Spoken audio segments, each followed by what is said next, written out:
오늘 우리에게 주시는 하나님의 말씀은 여호수아 12장 1절에서 24절 말씀입니다. 이스라엘 자손이 요단강 동쪽 해 돋는 쪽 곧 아르논 골짜기에서부터 헤르몬 산까지 동쪽 온 아라바를 무찌르고 점령하였는데 그 땅의 왕들은 다음과 같다.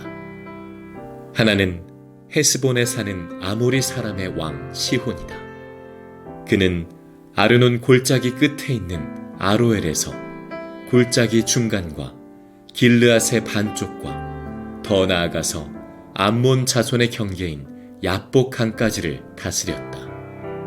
그는 또한 아라바 동쪽 방면의 긴 네롯 바다까지와 아라바의 바다 곧 동쪽 방면의 사해 벤여시 못으로 통하는 길까지와 남쪽으로는 비스가 산 기슭까지 다스렸다. 또 하나는 바산 왕인 옥이다.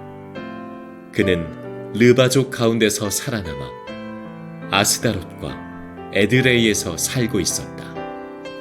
그는 헤르몬 산과 살르가와 온 바산과 그술 사람과 마아가 사람과 길르앗의 반쪽과 그리고 더 나아가서 헤스본 왕 시혼이 다스리는 땅의 경계선까지 다스렸다.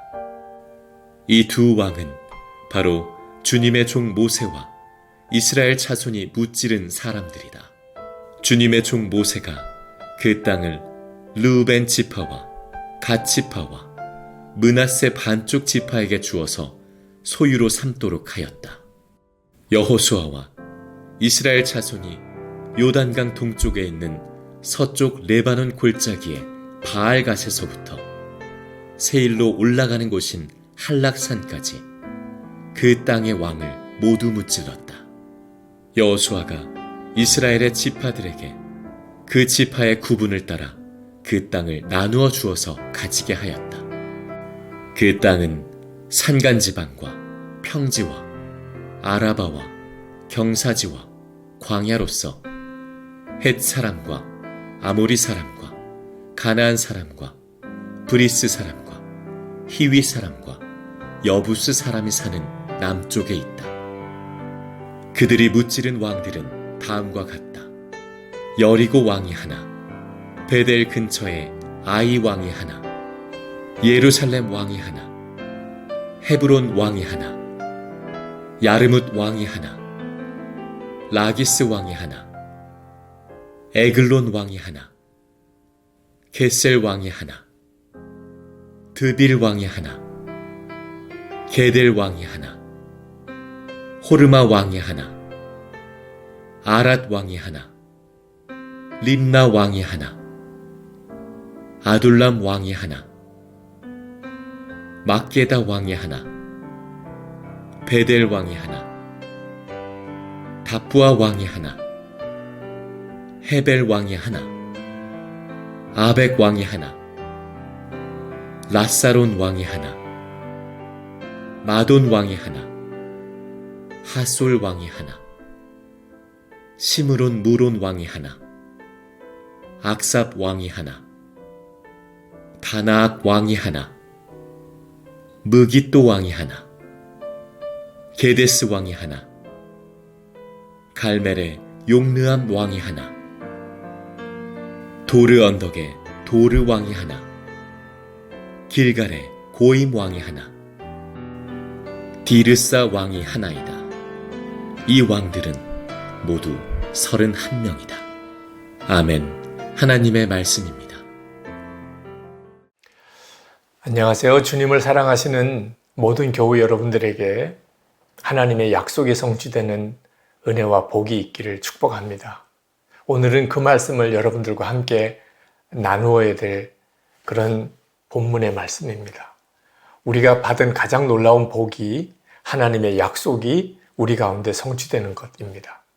이 여호수아 12장은 하나님께서 모세와 여호수아에게 주신 약속을 성취하셨다는 내용의 말씀입니다. 여호수아 12장 1절부터 6절에 보면 하나님께서 모세를 통하여 에덴 여리고 성 들어가기 전에 그 요단강 동쪽 편 땅, 그 땅에 아모리 왕 시온 또는 바산왕 옥의 그 왕을 꺾고 그 땅을 점령하게 하신 내용입니다. 그리고 7절부터 24절까지 말씀은 하나님께서 여호수아에게 약속하신 대로 요단강을 건너서 여리고성, 예루살렘성, 또 하솔 왕을 꺾고 31왕, 가나안 땅의 31왕을 꺾고 그 땅을 점령한 내용이 기록되어져 있습니다. 모세와 여호수아는 대단한 하나님의 사람이지만 그 두 사람의 영웅담을 소개하려고 하는 성경이 아닙니다. 하나님께서 약속하시고 그것을 이루셨다는 사실을 기록하고 있는 성경입니다.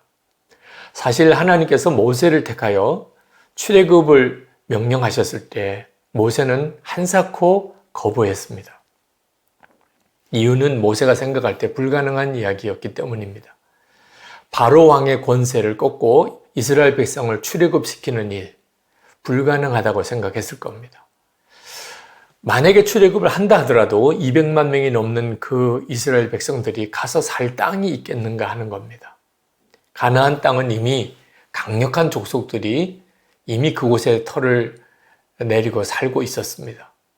그들을 이길 수 있는 힘이 그들에게는 없었다고 생각이 되었을 겁니다. 그렇게 주저하고 도무지 용기를 갖지 못할 때 하나님께서 모세에게 주신 것은 군사도 아니고 무기도 아니고 약속이었습니다. 그 약속은 하나님이 함께 하시겠다는 것이었습니다. 출애굽기 3장 12절입니다. 내가 반드시 너와 함께 있으리라. 하나님을 믿지 않는 사람들에게는 이 말씀이 무슨 힘이 되겠는가 싶을 겁니다. 실제로 군사의 수 또는 아주 탁월한 전쟁 무기가 힘이 되지 않겠습니까? 그러나 하나님을 믿는 사람에게는 하나님이 함께 계시겠다고 하는 것보다 더 큰 무기는 없습니다. 그 어떤 무기나 그 많은 군사가 하나님을 대신할 수 있겠습니까? 하나님께서 모세에게 함께 하시겠다고 그렇게 약속하시고 그 약속을 지키셨습니다. 모세가 요단강까지 가기까지 그 아모리 땅 그리고 그 바산 땅을 점령했습니다. 이건 정말 놀라운 하나님의 약속의 성취입니다. 그런데 그 모세가 요단강 건너기 전에 죽습니다. 그리고 그 이스라엘 백성을 이끌어갈 책임을 여호수아에게 맡기십니다. 그때 여호수아는 두려움에 사로잡혔습니다.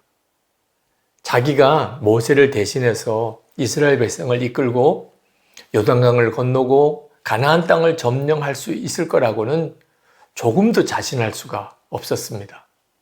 그때 두려워 떠는 여호수아를 하나님이 찾아오십니다. 그리고 그 여호수아에게 주신 약속이 함께 하시겠다는 것이었습니다. 모세에게 함께 한 것처럼 너와 함께 하겠다는 겁니다. 여호수아 1장 5절부터 6절입니다. 내 평생에 너를 능히 대적할 자가 없으리니 내가 모세와 함께 있던 것 같이 너와 함께 있을 것임이니라. 내가 너를 떠나지 아니하며 버리지 아니하리니 강하고 담대하라. 너는 내가 그들의 조상에게 맹세하여 그들에게 주리라 한 땅을 이 백성에게 차지하게 하리라. 여호수아가 가나안 땅의 31왕을 이기고 그 땅을 차지할 수 있었던 것은 하나님의 약속 때문이었습니다. 하나님이 함께 하셨기 때문에 여호수아가 결국은 가나안 땅을 점령할 수 있었던 거죠.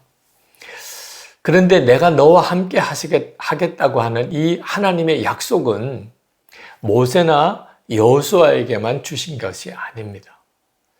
예수님께서 부활 승천하실 때 그때 제자들에게 주셨던 약속도 바로 그대로 정확하게 그 약속이었습니다. 볼지어다 내가 세상 끝날까지 너희와 항상 함께 있으리라. 마태복음 28장 20절 약속입니다. 이 약속 때문에 예수님의 제자들은 순교할지언정 정말 끝까지 사명을 감당할 수 있었고 그 복음이 지금 우리에게까지 전해지게 된 겁니다. 제자만 아닙니다. 초대교회 모든 성도들도 주님이 함께 하시겠다는 약속 속에서 그들은 말할 수 없는 핍박과 어려움 속에 승리했습니다. 로마서 8장 35절부터 37절입니다. 누가 우리를 그리스도의 사랑에서 끊으리요? 환난이나 곤고나 박해나 기근이나 적신이나 위험이나 칼이랴. 37절에 그러나 이 모든 일에 우리를 사랑하시는 이로 말미암아 우리가 넉넉히 이기느니라. 초대교회의 그 놀라운 부흥의 역사는 함께 하시겠다고 하시는 주님의 약속의 성취입니다. 그리고 초대교회 성도들과 사도들뿐만 아니고 지금 우리들에게도 동일하게 주님의 그 약속은 그대로 주어졌습니다. 마태복음 18장 20절에 두세 사람이 내 이름으로 모인 곳에 나도 그들 중에 있느니라. 지금 우리에게 허락하신 약속이고 성취입니다. 우리가 예수님의 이름으로 모인 이 자리에 주님이 우리와 함께 계시겠다는 겁니다. 이것이 바로 지금 현재 우리가 속해 있는 교회입니다. 우리는 모세가 아닙니다. 우리는 여호수아도 아닙니다. 우리는 베드로나 또는 사도 바울이 아닙니다. 그렇지만 모세나 여호수아나 베드로나 사도 바울에게 주어진 약속을 우리도 동일하게 받았다는 점에 있어서는 똑같습니다. 우리에게도 동일한 약속이 주어졌습니다. 내가 세상 끝날까지 너희와 함께 하리라. 이 약속 때문에 하나님께서 우리에게 허락하신 놀라운 모든 복이 우리에게 이루어지는 것입니다. 구원의 약속, 성도의 삶, 그리고 승리하는 삶, 우리에게 허락하신 약속의 땅이 우리에게 그대로 주어지게 되는 것입니다. 중요한 것은 우리가 그것을 하나님의 약속을 믿는 것입니다. 우리가 하나님이 우리와 함께 하신다는 이 약속을 정말 믿을 때 그것은 우리 안에 정말 놀라운 힘이 됩니다. 유대인들은 대개 키가 작습니다. 근데 그들이 좋아하는 이야기가 하나 있는데 작은 유대인, 리틀 주라고 하는 그런 이야기가 있습니다. 아주 키가 작은 유대인 한 사람이 아주 힘이 좋았습니다. 그래서 그가 알래스카 벌목장에 취직을 하게 됩니다. 그 벌목장의 사장이 아주 키가 작은 이 유대인을 깔보고 그를 조롱하기 위해서 큰 도끼를 그에게 주고 나무를 벌목하라고 시킵니다. 정말 아름드리 나무들이 하늘을 향하여 쭉쭉 뻗어 있는 그 알래스카의 거대한 그 숲 속에 이 작은 유대인은 한 작은 벌레처럼 그렇게 보였을 정도입니다. 그런데 그 유대인이 그 덩치가 거대한 다른 인부들보다도 훨씬 더 일을 잘하는 것입니다. 그 벌목장의 사장이 이 작은 유대인에게 묻습니다. 어디서 그렇게 나무하는 법을 배웠느냐? 그랬더니 그 유대인이 그렇게 대답을 했답니다. 사하라 정글 속에서 제가 이 나무 하는 법을 배웠습니다. 그 사장이 껄껄 웃으면서 사하라는 사막이잖아. 거기가 어떻게 정글이야? 그랬더니 그 키 작은 유대인이 대답하기를 제가 나무를 다 베어버린 바람에 사막이 되어버렸죠. 그랬다는 이야기입니다. 이 이야기는 유대인들이 학교에서 자기 아이들에게 가르치는 이야기 중에 하나입니다. 그 의미는 사람의 어떤 외적인 조건보다 그 내면의 정신이 훨씬 더 큰 영향을 끼친다고 하는 겁니다. 정신이 강하면 그러면 어떤 외적인 조건도 다 극복할 수 있다는 거죠. 여러분, 우리에게 있어서, 예수 믿는 성도들에게 있어서 세상을 이길 수 있는 힘이 어디서 오는 것입니까? 우리의 정신입니다. 우리식으로 표현하면 믿음입니다. 무슨 믿음입니까? 주님이 나와 함께 하신다는 믿음입니다. 주님이 약속하시고 우리는 그것을 믿을 때 우리의 생각과 삶이 달라지게 되는 겁니다. 하나님께서 제게도 모세의 믿음을 가지라 하는 도전을 주셨습니다. 그 모세의 믿음이 보이지 않는 하나님을 보는 것 같이 그렇게 살았던 겁니다. 히브리서 11장 27절 말씀입니다. 믿음으로 애굽을 떠나 왕의 노함을 무서워하지 아니하고 곧 보이지 아니하는 자를 보는 것 같이 하여 참았으며. 모세가 하나님을 눈으로 보았겠습니까? 그렇지만 보이지 않는 하나님을 보는 분처럼 그는 그렇게 믿었고 또 그렇게 순종의 삶을 살았습니다. 주님은 저에게도 그렇게 하라고 하셨습니다. 그래서 제가 24시간 예수님을 바라보는 삶을 살아가기를 힘쓰는 것입니다. 뿐만 아니고 저 자신만 아니고 많은 교우들도 그렇게 주님을 믿음의 눈으로 바라보도록 하는 사명을 저에게 주셨습니다. 이사야 43장 8절 말씀에 눈이 있어도 보지 못하고 귀가 있어도 듣지 못하는 백성을 이끌어내라. 주님은 우리 안에 계십니다. 눈으로 보지 못할 뿐입니다. 주님은 우리에게 말씀하십니다. 우리가 육신의 귀로 듣지 못할 뿐입니다. 이것을 실제로 믿는 성도들의 삶은 정말 놀랍습니다. 리빙스턴 선교사님에 대한 일화가 있습니다. 그분이 16년 동안 아프리카에서 사역을 하다가 그가 영국으로 잠깐 돌아와서 글래스고우 대학에서 강연을 했을 때 이런 질문을 받았습니다. 당신이 그 아프리카 오지에서 16년 동안 그 고독한 곳에서 어떻게 견뎌낼 수 있었습니까? 그때 리빙스턴이 이렇게 대답을 했습니다. 하나님께서 저에게 두 가지 약속을 하셨기 때문입니다. 하나는 요한복음 14장 18절 말씀, 내가 너희를 고아와 같이 버려두지 아니하고 너에게 오리라. 두 번째 말씀은 마태복음 28장 20절, 내가 세상 끝날까지 항상 너희와 함께 있으리라. 이 두 약속의 말씀을 붙잡고 그는 외롭지 않게 살았다는 것입니다.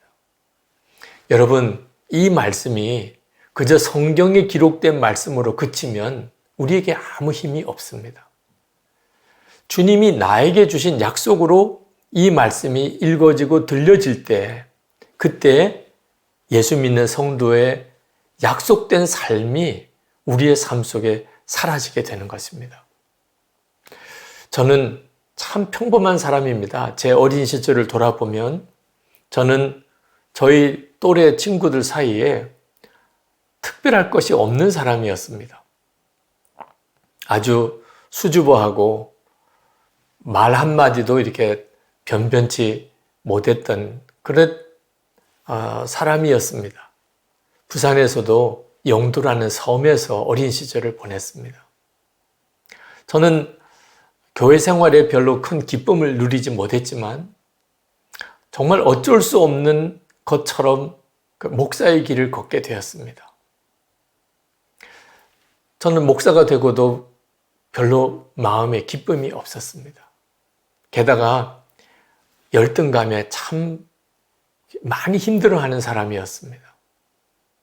저는 저 자신이 무슨 제대로 된 어떤 목회와 사역을 할 수 있을까 그런 생각을 했었습니다. 그런데 하나님께서 저에게 주님이 저와 함께 계시다는 것에 대한 진리를, 복음을 듣고 그 복음을 붙잡게 하셨습니다. 복음을 그저 듣기만 한 것이 아니고 성경에서 읽기만 한 것이 아니고 믿음으로 붙잡은 겁니다. 주님은 지금 나와 함께 계시다.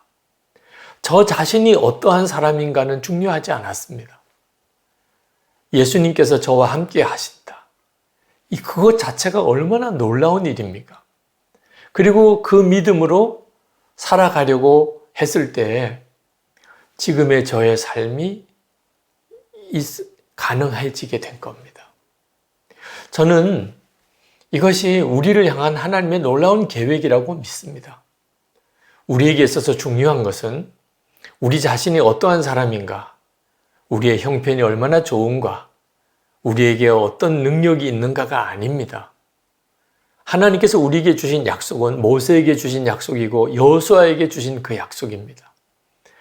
하나님이 함께 하시겠다는 것입니다. 우리가 이 사실을 정말 실제적인 삶 속에서 항상 기억해야 합니다. 우리가 무슨 일을 하든지 무슨 결정을 내리든지 주님이 우리와 함께 계시다는 것을 항상 염두에 두고 주님께 계속 귀를 기울이고 주님께 순종해야 합니다. 우리 교회가 정말 기적과 같이 이 예배당 공사를 다 마쳤을 때 우리 교회에 예상치 못했던 고민거리가 하나 생겼습니다. 그것은 우리 교회 예배당이 정말 잘 건축되어졌다는 소문이 들리면서 여기저기서 우리 교회 예배당을 좀 사용할 수 없겠는지 요청이 오게 된 겁니다. 우리가 이 예배당을 건축하기 위해서 고생도 많이 했고 또 헌금도 많이 했습니다. 기적과 같이 하나님이 아름다운 예배당을 주셨습니다. 그런데 외부에서 자꾸 우리 교회 예배당을 사용하다 보면 예배당이 금방 낡아지지 않겠는가? 예배당 관리상의 문제가 생기지 않겠는가? 그런 고민이 자연히 나올 수밖에 없는 거죠. 저도 우리 장로님들도 이거 어떻게 해야 되나 하는 고민이 생겼습니다. 그때 이 문제는 주님께 물어야 되겠다. 주님은 어떻게 하기를 기뻐하시는가? 그래서 우리가 주님께 귀를 기울였습니다. 그때 우리에게 명확하게 깨달아지는 것이 있었습니다. 하나님이 우리에게 이렇게 새 예배당을, 좋은 예배당을 주신 것은 흠도 없이 깨끗하게 잘 유지 관리하라고 주신 것이겠는가? 마음껏 사용하라고 주시겠는가? 우리 주님이 오실 때 우리가 이 예배당을 정말 잘 깔끔하게 정말 흠 없이 잘 관리해서 주님을 맞이할 때 주님이 기뻐하시겠는가? 많은 집회가 이곳에서 열려서 정말 낡아진 상태의 예배당일 때 주님이 기뻐하시겠는가? 너무나 명확하지요. 이 예배당은 많이 사용되어져야 주님이 기뻐하시는 것이다. 깨달아졌습니다. 그래서 우리가 할 수 있는 대로 정말 복음을 전하고 생명의 말씀이 선포되고 그리고 청년들과 학생들이 모여서 은혜 받는 곳이라면 이 예배당을 과감하게 열었습니다. 저는 그 일이 주님을 정말 기쁘시게 한 것이라고 지금도 확신합니다. 이처럼 주님은 지금 우리와 함께 계시면서 우리들의 모든 삶을 주관하시고 우리를 인도하십니다. 저는 이것이 바로 하나님이 우리에게 정말 주시려고 하는 그런 영적인 땅이라고 믿습니다. 우리가 이처럼 주님의 약속을 붙잡으려면 우리와 늘 함께 계신 것을 항상 잊지 않고 살려면 공동체가 필요합니다. 다니엘에게는 세 친구가 있었습니다. 그래서 사자굴에도 풀무불 속에도 그들은 두려워하지 않고 들어갈 수 있었던 겁니다. 주님과 동행하는 사람이 적은 이유는 주님과 동행하는 사람을 한 개인의 문제라고 생각했기 때문에 그렇습니다. 결국은 그것 때문에 다들 주님과 동행하는 일에 실패하게 된 겁니다. 주님과 동행하는 삶, 우리와 함께 계시는 주님을 정말 믿고 사는 삶에는 우리가 서로 도와야 하는 정말 손에 손을 잡고 함께 주님을 바라보고 나가는 일이 필요합니다. 그래서 하나님이 우리에게 교회를 주신 것입니다. 한 사람이 주님과 동행하는 것도 놀랍습니다. 그러나 한 공동체가 주님이 함께 계시는 것을 정말 믿고 그리고 주님과 동행하게 될 때 엄청난 역사가 일어나게 됩니다. 이것이 바로 지금 하나님이 우리에게 주시려는 부흥입니다. 그러므로 사랑하는 성도 여러분, 힘을 다하여 우리와 함께 하시겠다는 주님의 이 약속을 여러분이 붙잡으셔야 되고, 그리고 할 수 있는 대로 여러분 주변에 있는 사람들에게 함께 우리와 함께 하시겠다는 주님의 약속을 정말 믿고 그렇게 주님께 순종하는 삶을 살기 위하여 도전해야 됩니다. 저는 이것을 예수 동행 운동이라고 그렇게 이름을 붙였습니다. 직장에서든 가정에서든 우리가 다른 교회와도 주님이 우리와 함께 계시는 분명한 믿음을 서로 나누고 또 서로 그렇게 사는 일에 서로 격려하고 서로 붙잡아주고 그리고 함께 주님과 나아가는 삶을 살기를 힘써야 합니다. 우리의 문제는 이 놀라운 약속을 우리와 늘 함께 하시겠다고 하는 이 주님의 약속을 자꾸 잊어버리는 데 있습니다. 모세와 여호수아의 위대함은 하나님이 함께 하시겠다는 약속을 잊지 않은 겁니다. 항상 그 약속을 신뢰하고 주님을 바라보고 주님을 의지하고 나갔던 것. 그래서 그들이 약속의 땅을 얻게 된 것이죠. 우리에게 필요한 것이 매 순간 주님이 함께 계신다는 것을 기억하는 겁니다. 그래서 일기를 계속 쓰자고 권해드리는 것이죠.